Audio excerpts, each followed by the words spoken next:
اعوذ باللہ من الشیطان الرجیم بسم اللہ الرحمن الرحیم اللہم صلی علی محمد وآل محمد وعجل فرجہ. نعم ربما يذكر أهل اللغة للفظ واحد معان عديدة ولكنها ربما تكون من قبيل المصادق المختلفة لمعنى واحد وهذا كثير الوقوع في المعاجم. بات ہماری جو ہے وہ چل رہی تھی اشتراک و ترادف کے حوالے سے، ہے نا. اشتراک کی تعریف سن لیجئے. اشتراک کی تعریف میں کہا کہ لفظ ایک ہو اور معنی جو ہے وہ کیا ہو، متعدد ہو، لیکن یہ تمام کے تمام معنی موصولہ ہوں، یعنی ان کے لیے اس لفظ کو وضع کیا گیا. اب وہ وضع چاہے وضع تعینی کے طور پہ ہو، تعینی کے طور پہ یعنی کیا مطلب، ڈبل یا، یعنی کسی واضح معین نے اس کو وضع کیا ہو، یا تعینی کی وجہ سے وہ کثرت استعمال اور جو ہے مطلب ایک قوم نے، کچھ لوگوں نے، پورے قبیلے نے مل کر اس کو وضع کیا ہو. ٹھیک ہے جی. لیکن بہرحال کہنے کا مقصد کیا ہے، جو غور طلب بات ہے، تاکہ اسی پوائنٹ سے یہ مشترک جو ہے کیا ہے، مجاز سے کیا ہے، جدا ہوگا. وہ کیا کہ مشترک میں ہر معنی کے لیے لفظ موضوع ہوتا ہے، جبکہ مجاز میں ایسا نہیں ہوتا. معنی مجازی میں استعمال تو ہوتا ہے لیکن موضوع نہیں ہوتا ہے. واضح انشاءاللہ. اگر کوئی آپ سے پوچھے کہ مشترک اور مجاز میں کیا فرق ہے، معنی وہاں پہ بھی زیادہ ہوتے ہیں ایک لفظ کے، یہاں پر بھی ہے، تو فرق کیا ہے؟ ہاں، کہ یہاں پر جتنے معنی ہیں وہ سب کے سب موصولہ ہوتے ہیں، جبکہ مجاز میں ایسا نہیں. ٹھیک ہے. ترادف کی تعریف کیا کی تھی؟ ترادف یہ کہ متعدد الفاظ ایک لفظ کے لیے وہی وضع کیے گئے ہوں. متعدد الفاظ ایک معنی کے لیے کیا ہوں، وضع کیے گئے ہوں. ٹھیک ہے. پھر بات چلی تھی جو اس پہ کہ آخر جو ہے وہ کیا ہے، مرجع کیا ہے، منشا کیا ہے مشترک کا. ٹھیک ہے، کہ اشتراک جو ہے وہ کیسے وجود میں آیا. تو کہا کہ اشتراک جو ہے وجود میں آیا چونکہ متعدد قبائل جو ہے وہ جزیرہ عرب کے آس پاس میں رہا کرتے تھے، اور وہ جو ہے وہ کبھی ایسا ہوتا تھا کہ ایک لفظ سے دوسرے معنی کو تعبیر کرتے تھے. دوسرے قوم میں جائے تو اسی لفظ سے وہ کوئی اور معنی بولتے تھے اور وہ موصولہ تھا ان کے نزدیک. ٹھیک ہے. تو اب جب لوگ ابھی جو اس پہ تدوین کرنے والے تھے، جب انہوں نے جا کر دیکھا تو کہا کہ اس قبیلے میں اس معنی کے لیے اس لفظ کو بولا جاتا ہے اور اسی لفظ کو دوسرے قبیلے میں کسی اور معنی کے لیے بولا جاتا ہے. چنانچہ کیا ہوگا، وہ یہ ہو گیا کہ ایک لفظ ہو اور اس کے معنی جو کیا ہیں، متعدد ہو گئے. بات واضح ہے. یہ ایک وجہ ہے. دوسری وجہ کیا ہے؟ دوسری وجہ یہ کہ کہا کہ معنی مجازی میں استعمال کرنا بھی کبھی کبھی ہو سکتا ہے کہ وجہ وہی ہو. لفظ کا معنی مجازی میں بھی استعمال کرنا کبھی کبھی وجہ ہو سکتی ہے اشتراک میں وجود میں آنے کی. لیکن البتہ یاد رہے یہاں پر معنی مجازی میں اس طریقے سے کہ وہ جو معنی مجازی بدل گیا ہو معنی حقیقی میں. اتنا زیادہ استعمال ہوا نہیں لگا کہ جو معنی مجازی ہے وہ بدل گیا معنی حقیقی میں. البتہ جو پہلا والا معنی تھا اس نے اس سے ہجران نہیں کیا ہے، اس کو ترک نہیں کیا ہے. اس لیے کہ اگر جہاں اس کو ترک کر دیں گے تو پھر تو یہ منقول ہو جائے گا. ٹھیک ہے. ہماری بات جو کیا اشتراک کے حوالے سے ہے. تو یہ دو وجہ ہو سکتی ہے. اب آئیے جو آج کی بات ہے کہ ہاں کبھی کبھی ایسا ہوتا ہے کہ ایک لفظ کے، سنیے گا، لیکن یہ کیا ہے، یہ اشتراک کے منشا نہیں ہے کہ ایک لفظ کے، ٹھیک ہے، کا جو معنی ہوتا ہے اس معنی کو سمجھانے کے لیے اور بھی کیا ہوتے ہیں، الفاظ بولے جاتے ہیں. سمجھ لیں، اور بھی الفاظ بولے جاتے ہیں جو اس معنی سے ہی قریب ہوتے ہیں. اور یہ اکثر کہاں پہ ہوتا ہے، ڈکشنری وغیرہ جب آپ دیکھیے گا. ٹھیک ہے. ڈکشنری جب آپ اٹھا کر دیکھیے، آپ کو جو کیا مثلا کسی لفظ نفس کا معنی دیکھنا ہے، نفس کا، نفس کسے کہتے ہیں، نفس. ٹھیک ہے. تو اس کو کیا ہے، کئی طریقوں سے سمجھاتے ہیں. تو کہا کہ یہ کئی طریقوں سے سمجھانا اس کا مطلب یہ نہیں کہ اس لفظ کا یہ سب جتنے معنی وہ سب معنی مشترکہ ہیں، سب کے لیے وضع ہوا ہے، نہیں، بلکہ کیا ہے، وہ ایک معنی کے ہی متعدد مصادیق ہیں کہہ لیجیے. ٹھیک ہے. تو یہ منشا نہیں. پھر اس کے بعد جو انہوں نے کہا کہ یہ جو بات آئی تھی اشتراک ممکن ہے یا ممکن نہیں ہے نا، تو کہا تھا کہ اشتراک ممکن ہے اور اس کے امکان کی سب سے بڑی دلیل کیا ہے، اس کا واقع ہونا. ٹھیک ہے. اس کا واقع ہونا، اور واقع ہوا ہے. آئیے قرآن مجید جیسی جو کیا ہے فصیح کتاب میں لفظ مشترک کا وجود پایا جاتا ہے. پہلی مثال کلمہ النجم. ٹھیک ہے. قرآن مجید میں دو معنی یا دو سے زیادہ معنی میں استعمال ہوا ہے. والنجم اذا ہوا، یہاں پر مراد کیا ہے، ستارہ ہے. ٹھیک ہے. والنجم اذا ہوا. اس طریقے سے والنجم والشجر یسجدان، یہاں پر کیا ہے، نجم سے مراد پودا، بنا تنے والا یعنی پودا.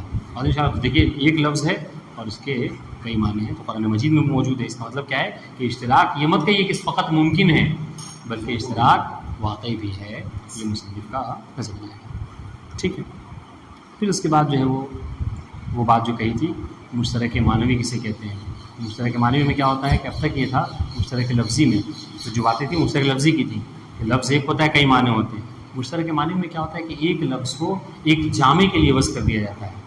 ٹھیک ہے. اور اس جامع کے متعدد مصادیق ہوتے ہیں کہ اس لفظ کا ان مصادیق میں استعمال کرنا درست ہوتا ہے. ٹھیک ہے. تو اس کو کیا کہتے ہیں؟ اس کو مشترک معنوی. جیسے کہا کہ لفظ شجر آپ تنا پہ بھی بولتے ہیں، جڑ پہ بھی بولتے ہیں، پتوں پہ بھی بولتے ہیں، ٹہنیوں پہ بھی بولتے ہیں، سب پہ بولتے ہیں، ہے کہ نہیں. تو اس طرح کے جب وہ اشتراک ہو تو اس کو مشترک معنوی کہا جاتا ہے.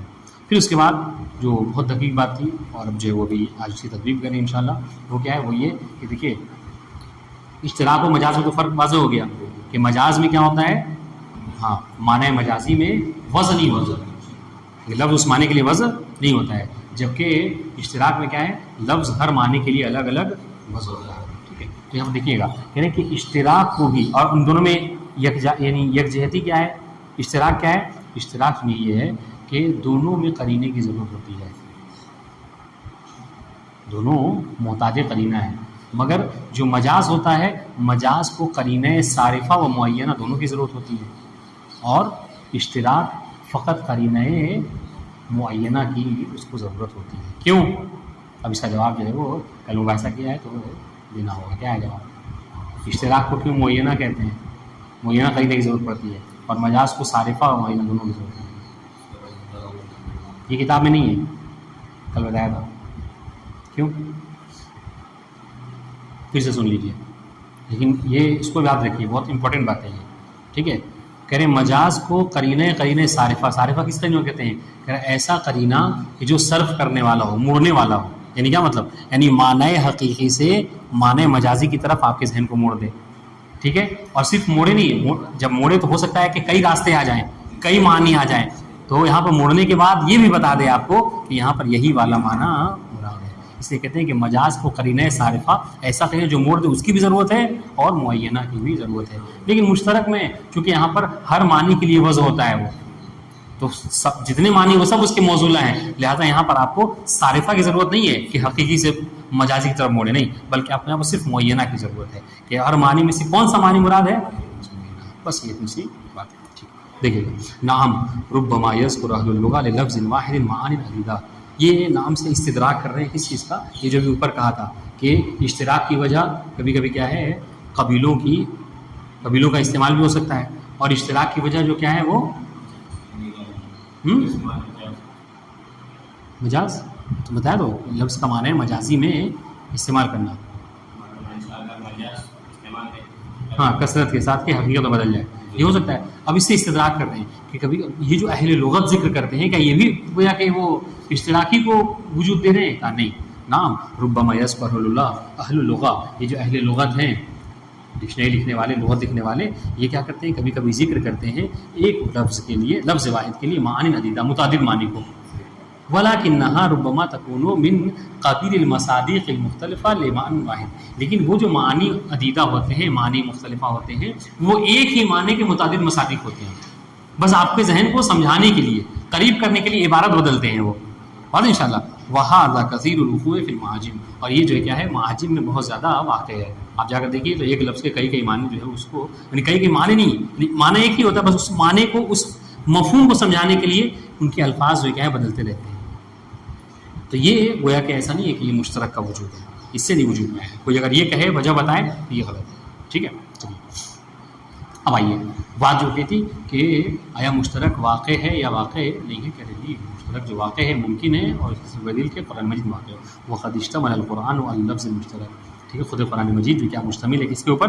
لفظ مشترک کے اوپر. جیسے کنجم، ٹھیک ہے، کنجم مشترک بین الکوکب والنبات. جیسے کہ لفظ نجم ہے جو کہ مشترک ہے، ایک اس کا معنی کوکب ستارہ بھی ہے، اور ایک اس کا معنی جو کیا ہے نبات بھی ہے. ٹھیک ہے.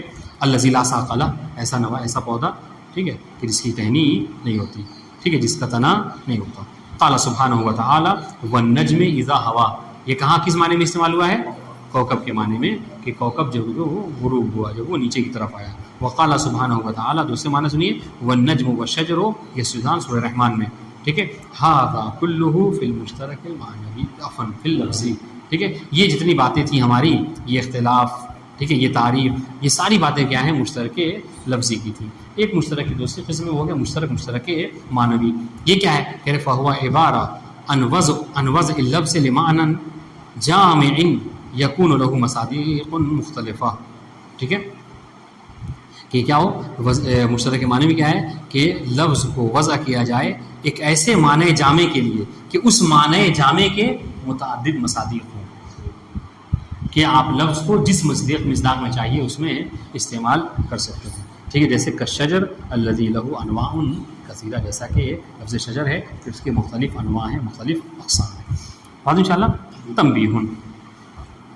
سنیے گا، یہ جو کہا تھا قرینے کی ضرورت پڑنا، اور قرینے کس کو کون سی قرینے کی ضرورت پڑتی ہے اس کو ذکر کر رہے ہیں کہ ان فہم المعنی المجازی. یہ تنبیہ، دیکھیے تنبیہ جب بھی کہا جاتا ہے، تنبیہ مطلب کیا؟ مطلب دقیق ہوتا ہے، یعنی اس پہ آپ کو متوجہ. جس طریقے سے آپ سڑک پہ گاڑی واڑی چلاتے ہیں تو آگے کیا ہوتا ہے؟ وہ آ جاتا ہے. ٹھیک ہے، یعنی کیا بولتے ہیں اس کو، ڈیوائڈر کہیں پہ رکھ دیتے ہیں. ٹھیک ہے، کہیں پر جو کیا ہے وہ سڑک کو ذرا سا اوپر کر دیتے ہیں. کیوں؟ تاکہ آپ متوجہ ہو جائیں. یہاں پر مطلب جو بہت دقیق ہے، مشترک کے باب میں یہ بات سمجھنا بہت ضروری ہے. کیا کہ ان فہم معنی المجازی بحاجت الی قرینہ، کہ معنی مجازی کا سمجھنا محتاج ہے کس کا؟ قرینے کا. یعنی کیا مطلب؟ آپ معنی مجازی کو نہیں سمجھتے جب تک قرینہ نہ ذکر ہو. اس لیے کہ اگر قرینہ نہ ہو تو پھر تو معنی حقیقی میں تلے جائیں گے آپ. ٹھیک ہے، کا قول کا یرمی او فی الحمام، جیسا کہ یہ یرمی کا قرینہ یا فی الحمام کا قرینہ. کس قول میں؟ اس قول میں کہ رأیت اسدا یرمی یا رأیت اسدا فی الحمام ہے. اب یہاں پر اگر یہ جملہ کہیے آپ رأیت اسدا فی الحمام، سامنے والا کیا سمجھے گا کہ مراد آپ اسد سے رجل شجاع لے رہے ہیں، ہے نا؟ ہاں، لیکن یہاں پہ اگر کہیے کیا رأیت حیہ فی الحمام، کیا؟ ہاں، تو میں نے سانپ کو دیکھا حمام میں، کیا معنی؟ ہو سکتا ہے نہیں ہو سکتا؟ ہو سکتا ہے. ٹھیک ہے، کما ان تعین المعنی المراد من بین المعانی المتعدد لفظ المشترک یحتاج الی قرینہ. دیکھیے جس طریقے سے کیا ہے معنی مراد کا متعدد معانی میں سے معین کرنا لفظ مشترک کا. ٹھیک ہے، جس طریقے سے لفظ مشترک کے متعدد معنی میں سے معین و مشخص معنی کا کیا کرنا، وہ تعین کرنا، یہ محتاج ہوتا ہے کس کا؟ الی قرینہ، قرینے کا. تو دیکھیے تو اس چیز میں دونوں سیم ہو گئے. ہاں، اصل تو اگر یہ جو 2.5 لائن ہے اس کا خلاصہ ہے یہی ہے کہ دونوں میں ایک چیز یکساں ہے. وہ کیا؟ وہ یہ کہ مجاز بھی محتاج قرینہ ہے اور مشترک بھی متعدد معنی میں سے کون سا معنی مراد لیں گے وہ بھی محتاج قرینہ ہے. عبارت حل نہیں ہے. ٹھیک ہے، کا قولنا، جیسا کہ آپ کا یہ ہمارا یہ قول باقیتاً یا جاریتاً.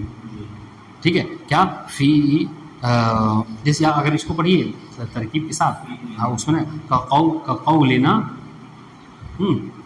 کیا کا قولنا باقیتن جاریتن، ہے نا؟ یا کا قولنا باقیتن جاریتن فی عین باقیہ او عین جاریہ.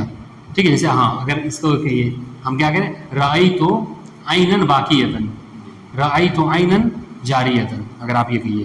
ٹھیک ہے، لیکن قرینۃ المجاز قرینۃ صارفہ معینہ. لیکن یاد رہے کہ مجاز بھی محتاج قرینہ ہے، مشترک بھی محتاج قرینہ ہے، لیکن مجاز جس قرینے کا محتاج ہوتا ہے وہ قرینہ صارفہ اور معینہ ہوتا ہے. صارفہ کیوں ہوتا ہے؟ تاکہ معنی حقیقی سے معنی مجازی کی طرف آپ کے ذہن کو موڑ دے، اور پھر جو ہے کیا ہے اس معنی مجازی میں سے کون سا معنی مراد ہے کیا ہے یہ بھی مشخص کر دے. اسے ہو سکتا ہے معنی مجازی کہیں ہو. وہ قرینۃ اللفظ المشترک قرینۃ معینہ فقط، لیکن جو لفظ مشترک ہے اس کا جو قرینہ ہے وہ فقط قرینہ ہے معینہ ہے.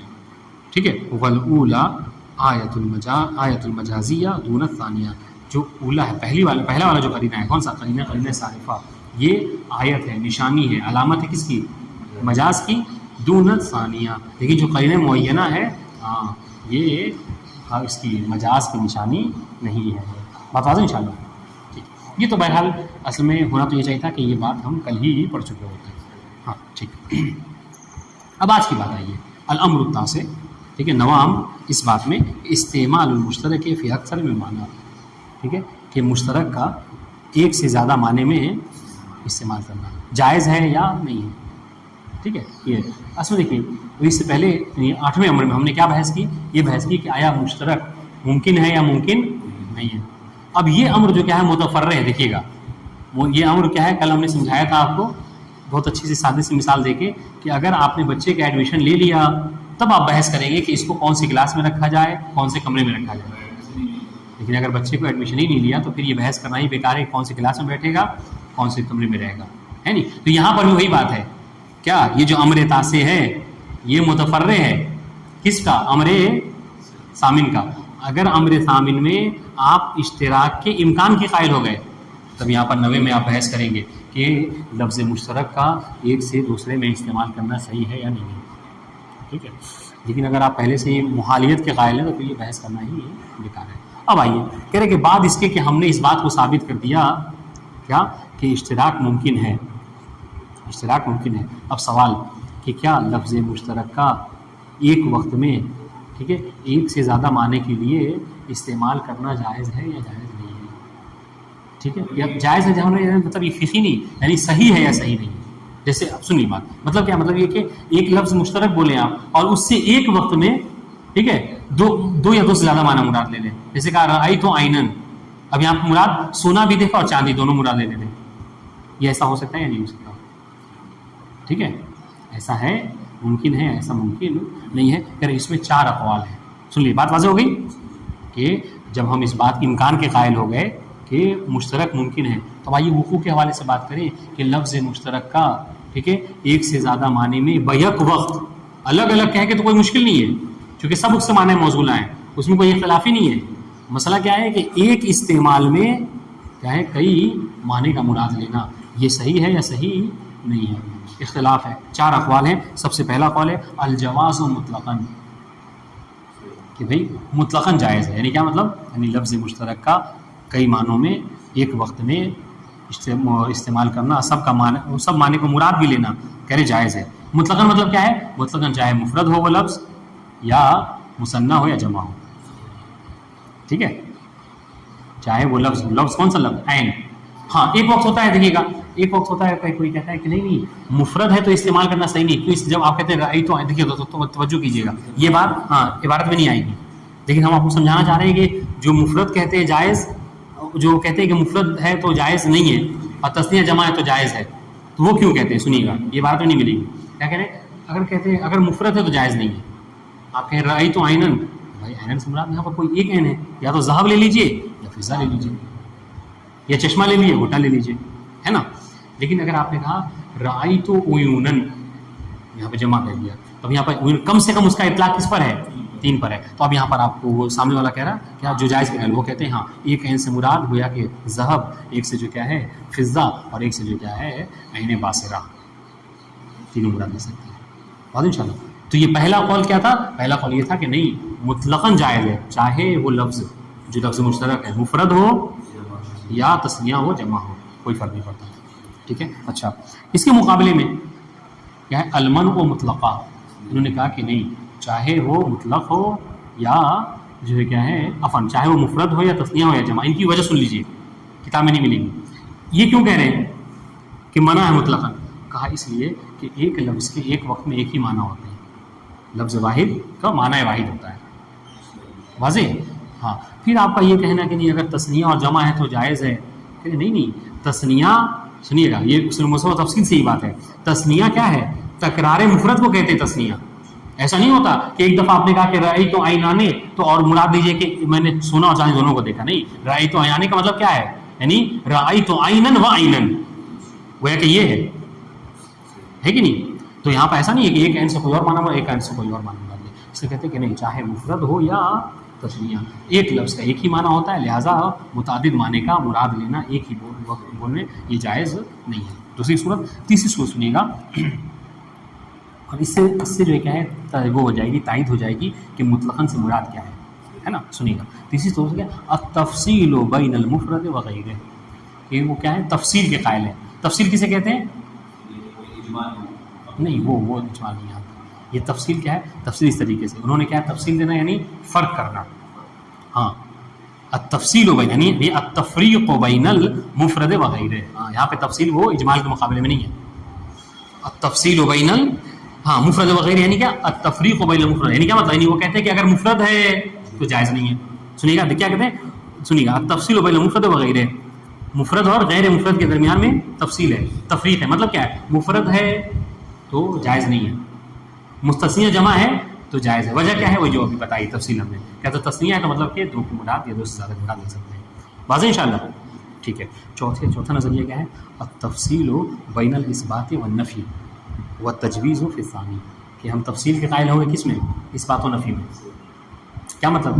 سنیے گا کہ اگر لفظ جو بولا گیا ہے اگر وہ مفرد ہے وہ کیا کہتے ہیں آپ کو, اگر وہ اس بات کی صورت میں ہے ٹھیک ہے تو وہاں پر آپ جائز نہیں ہے استعمال کرنا. لیکن اگر نفی میں تو نفی میں عموم ہوتا ہے, تو اس صورت میں آپ چاہیں تو زیادہ کو مراد لے سکتے ہیں. مصنف آپ کیا اختیار کرتے ہیں؟ والحق و جواز ہو. ہم پہلے والے نظریے کے قائل ہیں کہ چوتھی صورت کو مانتے ہیں کہ نفی اور اس بات ایک الگ سے صورت ہے اور یہ دو الگ ہے. یہ جو تیسری صورت ہے تفصیل و بیان مفرد وغیرہ یہ تو اسی میں آ جائے گا پہلے والے کے اندر ہے. چونکہ تفصیل یعنی فرق کرنا, ایک فرق کرنا مفرد اور غیر مفرد. غیر مفرد سے مراد وہی نہیں ہے. تو جب انہوں نے بیان کیا کہ جائز ہے مطلق, یہ کیسے اس میں آ جائے گی؟ وہاں پہ کہہ رہے ہیں جائز ہے مطلقاً, حتیٰ کہ مفرد ہے تو بھی جائز. یہ کہہ رہے ہیں تیسرے والے کہہ رہے ہیں مفرد تو جائز نہیں, الگ ہے. کیسے کہہ رہے ہیں کہ آپ دونوں میں فرق سمجھیے. پہلے والے نظریے میں ہے کہ مفرد ہے تو بھی جائز ہے, اور تسنیہ جمع میں تو جائز ہے ہی, ہے نا. اور تیسرے والے نظریے میں کیا کہہ رہے ہیں کہ نہیں, اگر مفرد ہے تو جائز نہیں ہے. دیکھیے والتجویز فی الثانی یعنی غیر ہی میں, سمجھ رہے, ابھی تطبیق کی بات کریں تو بات زیادہ واضح ہوگی. تیسری والے میں کہہ رہے ہیں مفرد ہے تو جائز نہیں ہے, تسنیہ جمع میں جائز ہے. فرق ہے. چوتھے نظریہ کیا ہے کہ اس بات کی صورت میں جائز نہیں ہے, نفی کی صورت میں جائز ہے. مصنف کہتے ہیں کہ ہمارے نزدیک جواز ہے مطلقاً. واضح انشاءاللہ. ٹھیک ہے. اب اس کے بعد دلیل انہوں نے کیا دی ہے؟ دلیل یہ دی ہے کہ سب سے بڑی دلیل کیا ہے کسی چیز کے جائز ہونے کی؟ ممکن ہوگی اس کا واقع ہونا. ہم آپ کو عربی لغت کا ایک اچھا سا ادیب کا ایک بہترین شعر سناتے ہیں نبی کی شان میں. اس شعر میں دیکھیے کہ لفظ واحد کو متعدد معنی کے لیے ایک وقت میں استعمال کیا گیا ہے. ٹھیک ہے. تو یہ سب سے بڑی دلیل ہے. جیسا کہ ہم نے سمجھایا تھا کہ اورینج کلر کا قلم ممکن ہے یا ممکن نہیں ہے, انہوں نے اپنی جیب سے نکال کر دکھا دیا. آپ ممکن و عدم ممکن کی بات کر رہے ہیں, ہمارے پاس موجود ہے نا. تو یہاں پر وہی بات ہے. مصنف کیا کہہ رہے ہیں کہ آپ ممکن امکان اور عدم امکان کی بات کر رہے ہیں, ہم آپ کو شعر لا کر دکھاتے ہیں جہاں پر باقاعدہ طور پر لفظ واحد کو متعدد معنی میں استعمال کیا گیا ہے. ٹھیک. اوپر سے دیکھیے اذا ثبت وجود اللفظ المشترک. ٹھیک ہے. جب ثابت ہو گیا لفظ مشترک کا وجود, کہاں پر کمیلی صاحب کہاں ثابت ہوا؟ امر ثامن میں. ٹھیک ہے. ہاں تو یقع الکلام حینئذ فی جواز استعمال فی اکثر من معنی واحد فی استعمال واحد. اب یہاں پر کلام ہے, گفتگو ہے. کلام یعنی کیا مطلب؟ یہ کلام علمی کلام نہیں ہے, یعنی وقع الخلاف, یعنی یقع الکلام یعنی یقع الخلاف, تو خلاف واقع ہے کس میں؟ حینئذ.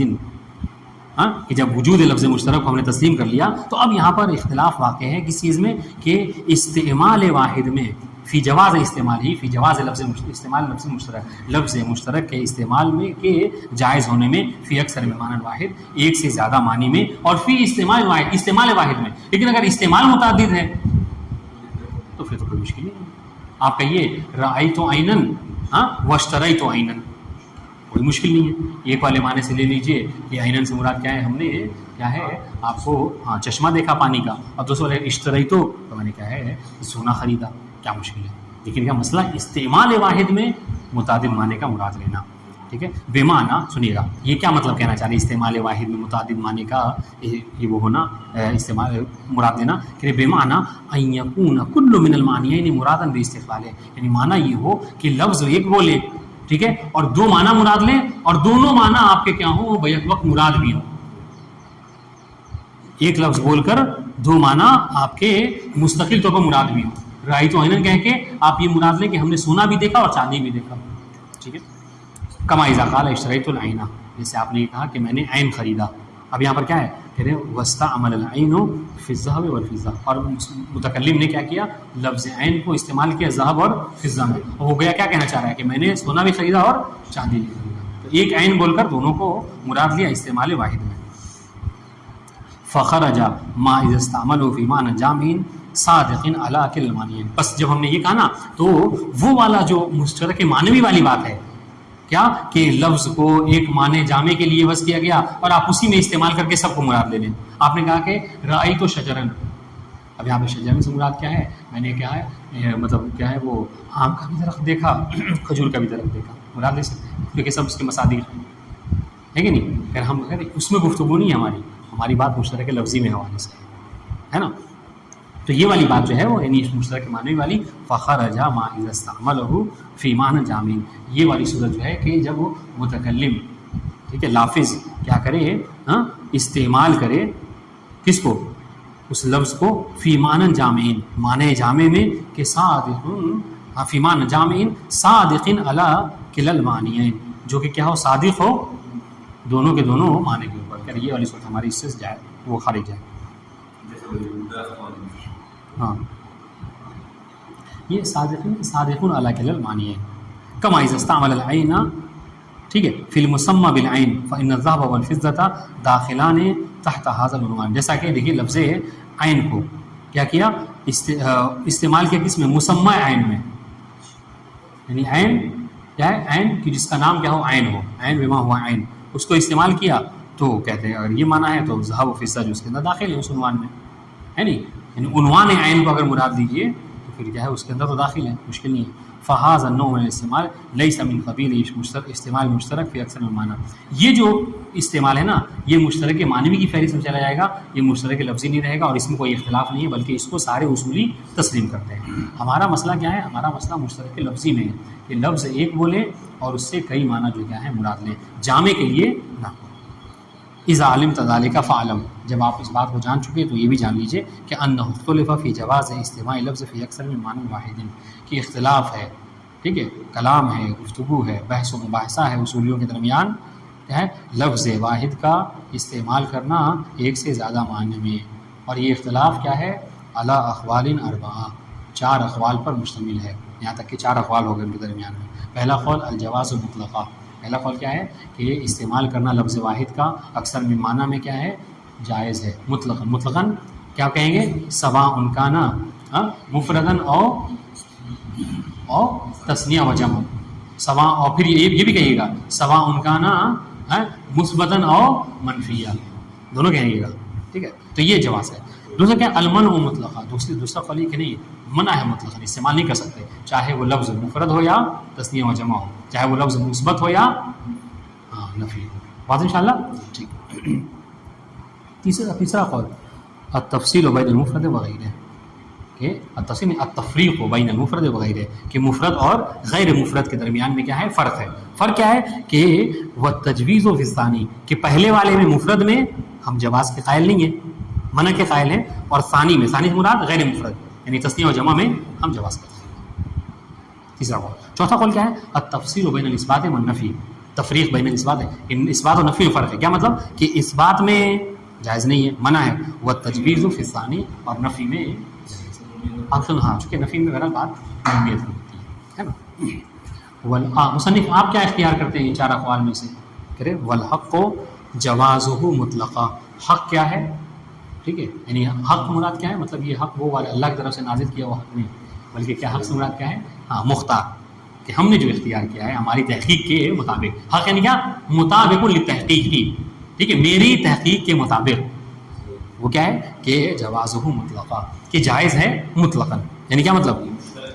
ہاں چاہے وہ مفرد ہو یا تثنیہ و جمع ہو، مثبت ہو یا منفی ہو، ہم اس کے جواز کے قائل ہیں. اچھا دلیل دیجیے، صرف کہہ دینے سے تو نہیں ہوتا، کہہ رہے ہیں ہم دلیل بھی دیتے ہیں. وَأَدَلُّ دلیل علی امکانہ وقوعہ، ادلو کے لیے فاعل خبر ہے وقوع ٹھیک ہے. کیا کہ اور اس کی امکان کی سب سے بڑی دلیل، جواز کی سب سے بڑی دلیل کیا ہے؟ اس کا واقع ہونا ہے ٹھیک ہے.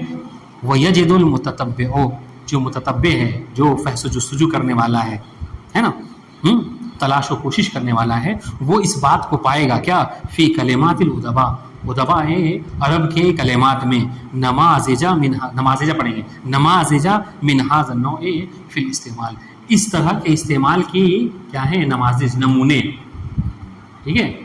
ہاں اس طرح کے استعمال کے نمونے، اس طرح کے استعمال کی مثالیں وہ کیا کرے گا، پائے گا ادبا کے کلام میں. کہ کیا ادبا نے کیا کیا، ایک لفظ بولا، ہاں ایک لفظ کو بولا اور اس سے کئی معنی کو ایک وقت میں مراد دیا، استعمال والی. ٹھیک ہے. یقول الشاعر فی مدح النبی، جیسا کہ ہم آپ کو مثال کے طور پر، شاہد کے طور پر ایک شعر جو ہے وہ سناتے ہیں ایک ادیب کا، جس نے نبی کی شان میں یہ شعر کہا. آپ اس کا پہلے مفہوم سمجھ لیجئے تاکہ آسانی سے شعر سمجھ میں آئے. شاعر نے کیا کہا، شاعر نے کہا کہ میرے نبی کی شان یہ ہے کہ جو ظلمت میں، اندھیرے میں بھٹکا ہوا ہے وہ، ٹھیک ہے، جو پیاسا ہے وہ، ٹھیک ہے، جو اندھا ہے وہ، ٹھیک ہے، اور ایک اور بات ہے، ہاں جو قرض میں ڈوبا ہوا ہے وہ، یہ سب کے سب، یعنی کہنے کا مقصد کیا ہے، یہ تو 4 مثالیں دی ہیں، کہنے کا مطلب جو جس طرح کی پریشانی میں مبتلا ہے وہ میرے نبی کے پاس آتا ہے. ٹھیک ہے. اور میری نبی کی نعمتوں میں سے نعمت عین سے کیا کرتا ہے، وہ استفادہ کر لیتا ہے. اب دیکھیے یہاں پر لفظ عین کہا ہے، میرے نبی کے نعمتوں میں سے جو عین ہے اس سے استفادہ کر دیتا ہے. تو یہاں پر مصنف اس نے، شاعر نے کیا کیا، اس ایک لفظ عین کو کہہ کے ظلمت والے کو شمس کے معنی میں عین کا استعمال کر لیا، جو اندھیرے میں ڈوبا ہے وہ نبی کے عین سے یعنی نبی کے سورج سے استفادہ کرتا ہے. ٹھیک ہے. جو قرض میں ڈوبا ہوا ہے وہ نبی کے عین سے استفادہ کرتا ہے. مطلب کیا ہے، یعنی سونے سے، نبی اس کو سونا دے دیتے ہیں. قرض دیکھیے لفظ عین سونے میں، ذهب میں استعمال ہو گیا. اس طریقے سے جو مبتلا بعمى ہے، جو اندھا ہے، نبی اس کو کیا کرتے ہیں، بصیرت اس کی لوٹا دیتے ہیں. ٹھیک ہے. تو یہاں پر عمى کو، عین کو کس مراد کر لیا، آنکھ والی، دیکھنے والے آنکھ میں. اور ایک اور ہے والمشتکی ظما، جو پیاسا ہے. ٹھیک ہے. پیاسے کو کیا چاہیے، چشمہ، بہتا ہوا پانی. تو میرا نبی اسے کیا کرتا ہے، بہتا ہوا پانی عطا کرتا ہے. تو اس ایک لفظ عین کو دیکھیے شاعر نے متعدد معنی میں استعمال کیا، کوئی قرینہ بھی نہیں ہے اور سب کو مراد بھی دیا ہے. یہ سب سے بڑی وجہ ہے. سنیے گا مفہوم واضح ہو گیا شعر کا، بہت آسانی سمجھا. المرتمی فی الدجا، ٹھیک ہے، اندھیرے میں بھٹکا ہوا، اندھیرے میں ڈوبا ہوا. ٹھیک ہے. اچھا. والمبتلا بعمى، اور اندھے پن میں مبتلا. والمشتکی ظمأ، اور پیاس کی شکایت کرنے والا. ٹھیک ہے، یعنی پیاسا. والمبتغی دینا، اور قرض میں بھی کیا ہے، ڈوبا ہوا، قرض کا طلبگار. ٹھیک ہے. یاتون سدتہ من کل ناحیہ، وہ سب کے سب، جتنے لوگ ہیں یہ چاروں کے چاروں، یہ سب کیا ہوتے ہیں اس کے راستے پر آتے ہیں. کس پر، یعنی نبی کے راستے پر آتے ہیں ہر طرف سے. ٹھیک ہے. جو جہاں ہوتا ہے، جس پریشانی میں ہوتا ہے، وہ نبی کے پاس آتا ہے. وہ یستفیدون من نعمائہ، اور نعمائے نبی، اور نبی کی نعمتوں میں سے، عین سے، نبی کی نعمتوں میں سے جو نعمت عین ہے اس سے کیا کرتے ہیں، سب کے سب فائدہ اٹھاتے ہیں. دیکھیے گا محل شاعر، فاستخدم الشاعر لفظ العین فی الشمس. دیکھیے شاعر نے، محل شاعر کیا ہے اس میں، سب سے آخر میں جو عینن ہے، ہاں شاعر نے کیا کیا، لفظ عین کو استخدام کیا نہیں، استعمال کیا ہے. لفظ عین کو استعمال کیا ہے کہاں پہ، فی الشمس، اندھیرے والے کے لیے شمس کے معنی میں استعمال کیا ہے. ٹھیک ہے. اندھے کے لیے بصر کے معنی میں استعمال کیا ہے. ٹھیک ہے. پیاسے کے لیے مائے جاری کے معنی میں استعمال کیا ہے. اور قرض میں ڈوبے ہوئے کے لیے سونے کے معنی میں استعمال کیا ہے. حیث ان المرتمی فی الدجا یطلب الضیاء، اسے کہ جو اندھیروں میں ڈوبا ہوا ہے، اندھیروں میں بھٹکا ہوا ہے، اس کو روشنی چاہیے، روشنی کے لیے شمس کی ضرورت پڑتی ہے. ٹھیک ہے. والمبتلا بالعمى، جو اندھے پن میں مبتلا ہے، یطلب العین الباصرہ، وہ اب اس کو آنکھ چاہیے، دیکھنے والی آنکھ. ٹھیک ہے. تو یہاں پر عین کا معنی دیکھنے والے آنکھ. والانسان الظمآن یرید الماء، اور جو پیاسا ہے وہ پانی چاہیے اس کو. ٹھیک ہے. تو یہاں پر عین جو کیا ہے، وہ چشمے میں استعمال ہوا. والمستدین یطلب الذهب، اور جو مستدین ہے یعنی جو قرض میں ڈوبا ہوا ہے، مخروض، وہ کیا طلب کرتا ہے، سونا، تاکہ وہ سونے کو لے کے بیچ کے کیا کرے، قرض کی ادائیگی کرے. واضح ہے، کوئی مشکل؟ السلام علیکم ورحمۃ اللہ وبرکاتہ. اللہم صلی علی محمد و علیہ